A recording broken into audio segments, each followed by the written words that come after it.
지금도 잊지 않고 기억합니다. 예수는 나의 힘이요 나지막히 부르시던 어머니 그 노래가 다시 듣고 싶습니다. 세월 지나고 세상에 방황할 때 주저앉아 울고 있을 때 그때 그 노래 어머니가 부르던 그 노래 눈물이 되어서 나의 입술에 노래 되어 나의 기쁨의 노래 되어 주님을 만났던 그날을 지금도 잊지 않고 기억합니다.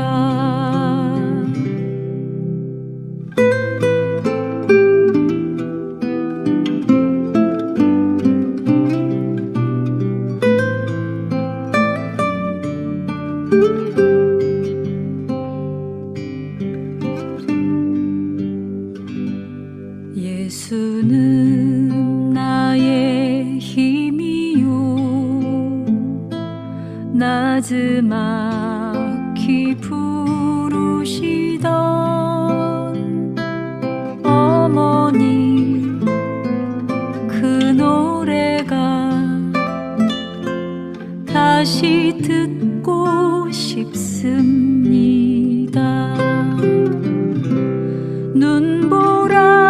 눈보라치고 폭풍우가 닥쳐도 이제 나 두렵지 않음은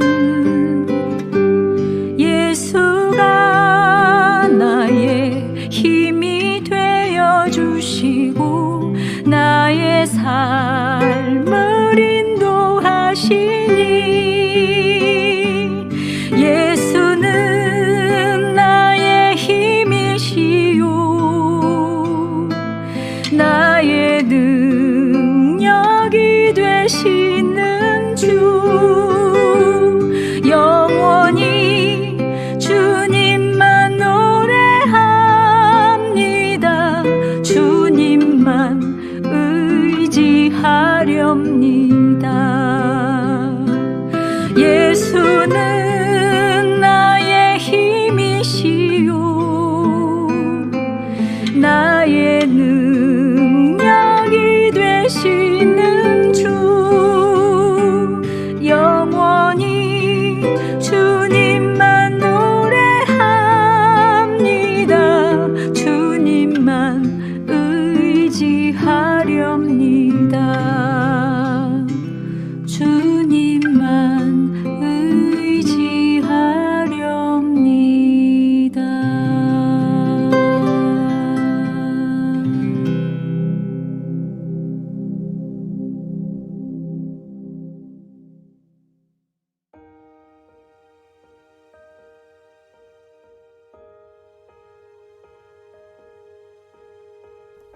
그 후에 이 일이 있으니라.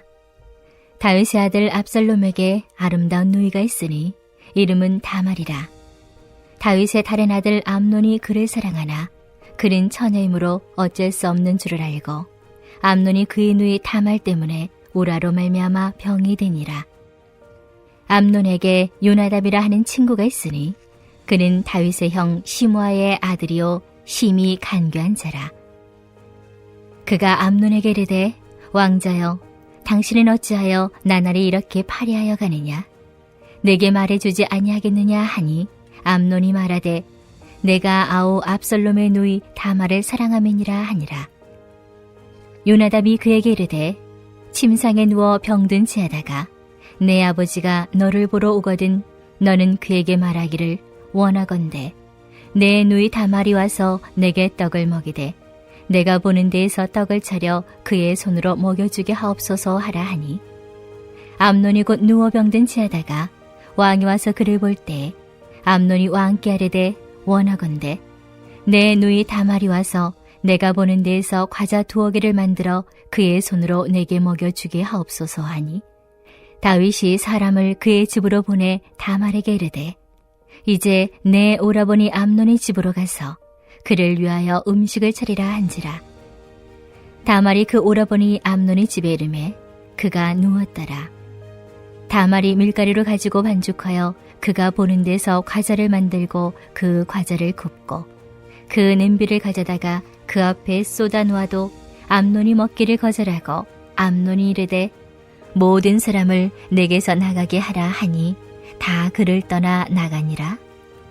암논이 다말에게 이르되 음식물을 가지고 침실로 들어오라. 내가 내 손에서 먹으리라 하니 다말이 자기가 만든 과자를 가지고 침실에 들어가 그의 오라버니 암논에게 이르러 그에게 먹이려고 가까이 가지고 갈 때 암논이 그를 붙잡고 그에게 이르되 나의 누이야 와서 나와 동침하자 하는지라. 그가 그에게 대답하되 아니라 내 오라버니여 나를 욕되게 하지 말라. 이런 일은 이스라엘에서 마땅히 행하지 못할 것이니 이 어리석은 일을 행하지 말라. 내가 이 수치를 지니고 어디로 가겠느냐. 너도 이스라엘에서 어리석은 자 중에 하나가 되리라. 이제 청하건대 왕께 말하라. 그가 나를 내게 주기를 거절하지 아니하시리라 하되 암논이 그 말을 듣지 아니하고 다말보다 힘이 세므로 억지로 그와 동침하니라. 여러분, 하나님의 은혜 가운데 고난을 넘어 부활의 기쁨을 누리던 4월이 어느덧 지나가고 이제 5월이 되었습니다. 여러분, 5월을 보통 가정의 달이라고 하죠. 그럼 여러분이 꿈꾸는 가정은 과연 어떤 가정입니까? 어떤 분은 온 가족이 하나님만 섬기는 가정을 꿈꿀 수도 있겠고 어떤 분은 감사가 넘치는 가정, 웃음이 가득한 가정, 그렇게 모든 사람은 자신이 꿈꾸는 가정이 있습니다. 사랑하는 여러분, 이번 5월은 우리가 꿈꾸는 가정을 위해 기도하는 한 달이 되시기를 바랍니다. 그러면 그걸 들으신 하나님께서 반드시 그 꿈을 이루어 주실 줄 믿습니다. 그럼 여러분, 우리가 꿈꾸는 가정을 이루기 위해서 제일 중요한 것이 과연 무엇일까요? 저는 부모의 신앙, 부모의 삶의 모습이라고 생각해요. 왜냐하면 자녀는 부모를 보고 따라하는 거니까요. 그래서 자녀를 부모의 거울이라고 하잖아요. 이 말은 자녀를 보면 부모를 알 수 있다는 거죠. 여러분, 아브라함의 아들 이삭이 흉년이 드니까 어떻게 했습니까? 누가 가르쳐주지 않았는데 아버지 아브라함과 똑같이 약속의 땅을 버리고 그랄로 피난 갔잖아요. 그리고 누가 가르쳐주지 않았는데도 그곳에서 아버지 아브라함과 똑같이 아내 리브가를 누이 동생이라 속이고 자기만 살려고 했다는 겁니다. 이렇게 어려움과 위기가 닥치면 잔꾀를 써서 자기만 살려고 하는 것, 이것이 아브라함 가문에 흐르는 나쁜 영향력이잖아요. 이는 다 하나님을 신뢰하지 못하고 세상을 두려워하고 세상을 의지해서 그런 겁니다. 이렇게 우리가 세상을 두려워하다 보면 당연히 세상 기준 따라가게 되고 그러면 결국 약속의 땅을 떠나서 죄의 종노릇하게 되는 것입니다. 따라서 우리 가정에 흐르는 나쁜 영향력이 있다면 여러분, 이를 우리 때에서 끊어내야 우리가 꿈꾸는 가정을 이룰 수 있는 것입니다. 이렇게 믿음의 가정을 이루려면, 우리가 꿈꾸는 가정을 이루려면 부모의 삶이 너무나 중요한 거예요. 그런데 요즘 우리가 살펴보는 다윗도 나라는 부강하게 잘 세웠는지 모르지만 가정은 잘 세우지 못한 것 같습니다. 일단 오늘 본문 1절에 보면 그 후에 라는 말로 시작하고 있습니다. 여러분, 여기에서 그 후라는 말은 바로 밧세바와 간음한 후 우리아를 죽인 사건을 말하는 거죠. 여러분, 다윗의 모든 비극이 다 여기에서부터 시작되는 겁니다. 이 사건이 결국 오늘 본문에 나오는 암논이 여동생 다말을 범하는 사건으로 이어지는 것이고 그 사건은 이후에 다말의 친오빠 압살롬의 반역으로까지 이어지는 것입니다. 그럼 여러분, 이 비극의 출발점 밧세바 사건이 어떻게 시작되었습니까? 여러분, 우리가 지난번에 묵상했던 사무엘하 11장 2절에 보면 다윗은 지금 한창 전쟁 중인데도 전쟁에 참여하지 않고 왕궁에 남아 있었고 심지어 오후 늦게까지 낮잠을 즐기고 있었다는 겁니다. 여러분, 믿음의 용사 다윗이 어떻게 그럴 수 있습니까? 지금 그는 하나님이 주신 축복과 은혜로 인해 그 믿음이라는 게 변해버린 겁니다. 그런데 그러다가 어떤 일이 일어납니까? 그 다음 2절은 이렇게 말해요. 그가 침상에서 일어나 왕궁 옥상을 거닐며 산책하다가 한 여인이 목욕하는 것을 봤다는 거예요.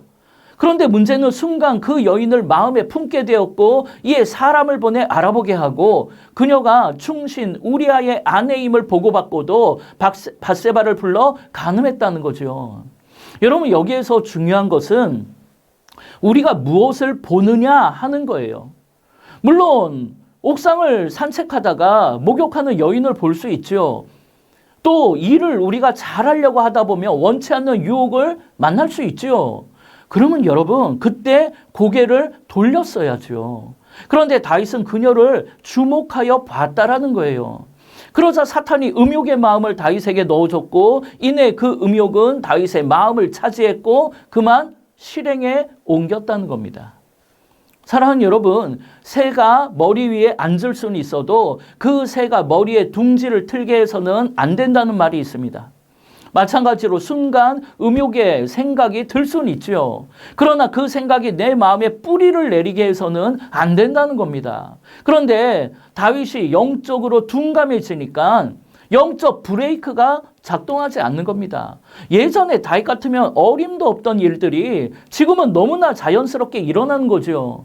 그러자 그 음욕은 간음으로 이어졌고 결국 충신 우리아를 죽이는 살인까지 이어진 거잖아요.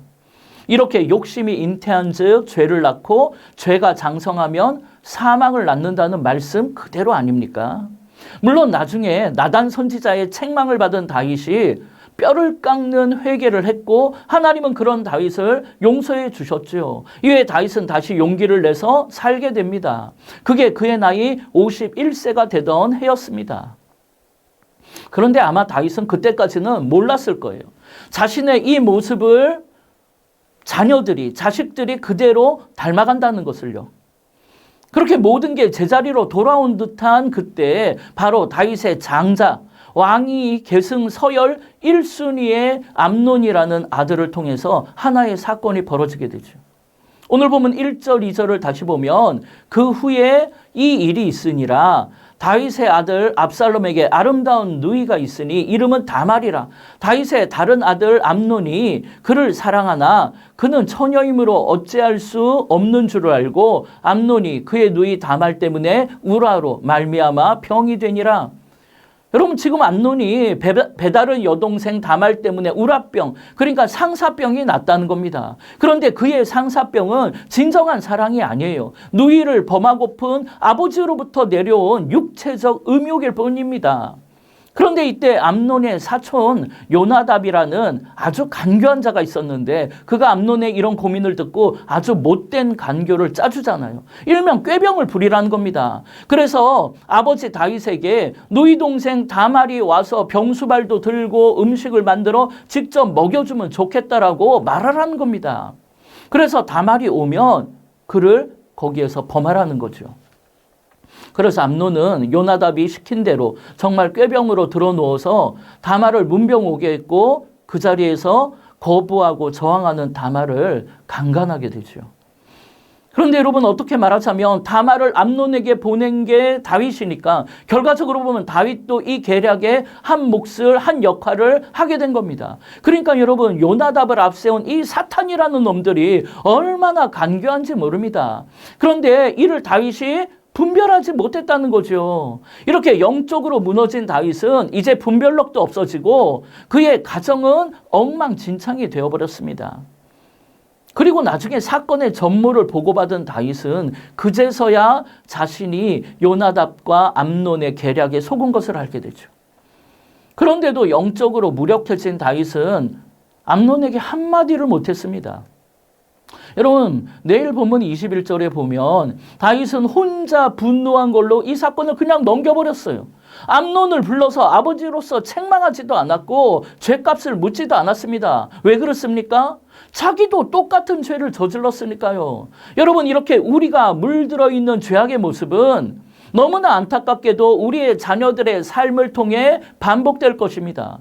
그러나 여러분, 비록 다윗이 똑같은 죄를 저질렀지만 그는 아버지로서 영적인 권위를 가지고 잘못한 암논을 징계했어야 했습니다. 그리고 머리에 죄를 뒤집어 쓰고 서럽게 우는 다말을 꼭 안아주며 괜찮다고 위로해줬어야 했습니다. 그런데 다윗은 그렇게 하질 못했어요. 이렇게 아버지가 가정의 제사장이요 영적인 리더로서 그 위치를 지키지 못하면 그 가정은 완전히 무너져서 세상 풍랑에 그냥 휩쓸려 가는 겁니다. 여러분, 그 옛날 골리앗을 쓰러뜨리고 사울왕을 피해 도망다니던 그 시절 다윗은 참으로 성령 충만했고 영적 분별력이 뛰어났었는데 지금 그의 모습은 하나님의 영이 떠나버린 사울왕과 다를 바가 없는 겁니다. 그럼 여러분은 어떻습니까? 또 여러분의 가정은 어떻습니까? 여러분의 삶에는 영적 브레이크가 작동하고 있습니까? 여러분의 가정에는 대대로 이어져 내려오는 나쁜 영향력이 없습니까? 그럼 그걸 끊어내기 위해서 여러분 어떻게 해야 합니까? 당연히 자녀들의 삶의 이정표가 되는 우리 부모가 믿음으로 변화되어야 합니다. 그런데 많은 부부들을 보면 내가 변할 생각은 하지 않고 자꾸만 상대방을 변화시키고 길들이려고 하고 상대방을 내 생각에 옳은 대로 바꾸려고 한다는 거예요. 그러나 여러분, 로렌스 크랩의 결혼 건축가라는 책에 보면 상대를 변화시키는 것을 목표로 삼는 사람은 자신에게 있지도 않은 능력이 마치 자신에게 있는 것으로 착각하며 사는 것이라고 말을 해요. 그러니까 우리는 남편을 또 아내를 변화시킬 능력이 없다는 거죠. 따라서 우리의 목표는 상대방의 변화가 아니라 상대를 향한 나의 말과 행동이 변화되어야 하는 것입니다. 그러니까 남편을 변화시키려는 이룰 수 없는 희망사항을 삶의 목표로 보느냐 아니면 그것을 소망으로 보느냐에 따라 우리의 삶은 굉장히 달라진다는 것입니다. 이에 우리는 실현 가능한 것, 그러니까 내가 변화되는 것을 삶의 목표로 삼아야 하고 간절히 바라기는 하지만 내 힘으로는 이룰 수 없는 상대방의 변화는 삶의 소망으로 삼아야 하는 것입니다. 그래서 목표를 이루기 위해서는, 그러니까 내가 변화되기 위해서는 책임감 있는 자세와 믿음의 노력이 필요하고 삶의 소망을 이루기 위해서는 사람을 변화시키는 유일하신 분, 바로 우리 하나님께 상대방을, 내 남편을, 아내를, 자녀를 맡기고 기도해야 하는 것입니다. 예, 이번 5월 한 달은 내 남편, 내 아내, 내 자녀가 아니라 그를 대하는 내가 변화되는 한 달이 되기를 바랍니다. 이를 위해 우리 안에 잃어버린 영성, 흔들리는 믿음이 회복되는 역사가 있기를 바랍니다. 그러기 위해 다시 하나님을 바라보고 모든 것을 하나님께 묻고 그 뜻을 깨닫는 은혜가 있기를 바랍니다. 그리고 그 말씀 앞에 겸손하게 내 생각과 판단을 내려놓고 순종하는 삶이 되시기를 바랍니다. 그래서 이번 한 달 우리의 가정에 흘러내려오는 죄악의 욕망을 다 끊어내고 오직 하나님만 섬기는 가정, 위로와 소망, 사랑과 웃음이 넘치는 믿음의 큰 가문 이루어 가시기를 주님의 이름으로 축원합니다. 이 시간 먼저 중보하며 기도하기를 원합니다. 첫 번째로는 모든 가정에 구원의 역사와 믿음의 회복이 일어나게 해달라고. 두 번째로는 현장 예배 회복을 통해 주님을 깊이 만나고 느끼고 동행하게 해달라고. 마지막 세 번째로 전주시로부터 건축 허가 및 본 설계가 아무 어려움 없이 순적히 이루어지게 해달라고. 우리 이 시간 주의 이름을 한번 부르며 합심으로 기도하겠습니다.